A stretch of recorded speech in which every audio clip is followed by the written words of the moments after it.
recording here. So this is 5, 12, 14. We've stated in common characteristics of acids and bases that acids react with bases to form water and salt, that bases react with acids to form water and salt. Okay, how do you prove that?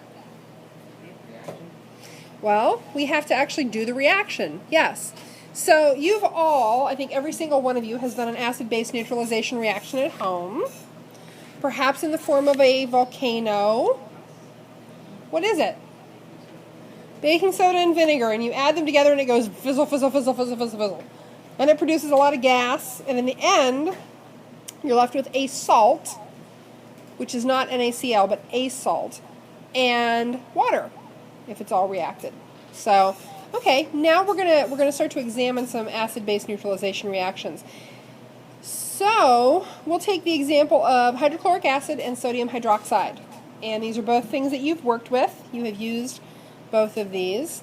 And we're going to, first of all, to do a neutralization reaction, we're going to go back to what we learned in net equations. Okay, in net ionic equations. So let's, okay, so simple double replacement reaction, of course, you know it can't be that simple. We have to add a little bit of complication to it. So the big thing that you have to remember is that HCl and sodium hydroxide, so hydrochloric acid and sodium hydroxide, do different things when they are in aqueous solution, don't they? What does HCl do? HCl is a molecular compound. It ionizes. Sodium hydroxide is an ionic compound. It dissociates. I know. Why is it so complicated? But it is.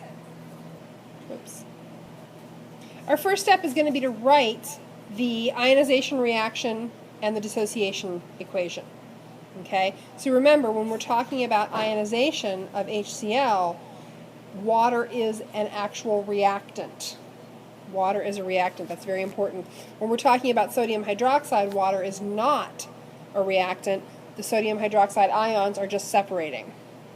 So, once we have written the ionization reaction and the dissociation reaction, now we're ready to write a big, giant net ion or gross ionic equation, an overall ionic equation. So you're going to take everything that occurs in these two and you are going to stick it into an overall ionic equation. Let's get started. So we've got our overall ionic equation. Oh, the H3O 1 plus got cut off. What we have to look at, and we kind of skipped this step, is we have to look at this salt.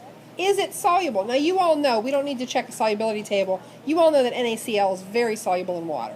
So the NaCl is not going to form a compound, it's going to stay in solution. So we're writing that as Na1 plus and Cl1 minus. So we established, or we already know, that sodium chloride is highly soluble in water. Now, just like with any overall ionic equation, what do we need to do? Identify and cross out your spectators. Well, chloride, standing around doing nothing on both sides. Sodium, standing around doing nothing on both sides. Guess what our net ionic equation for this neutralization reaction is?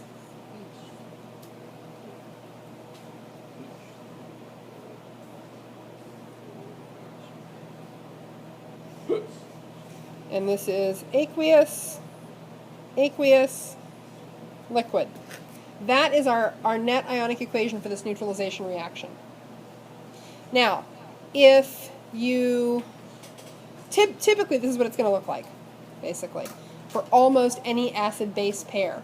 So I'm going to give you some to practice for homework, and those will also be due on Wednesday.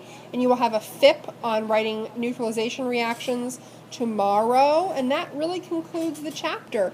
So maybe we'll have your test on Thursday. I think we will. So we're going to stop the recording.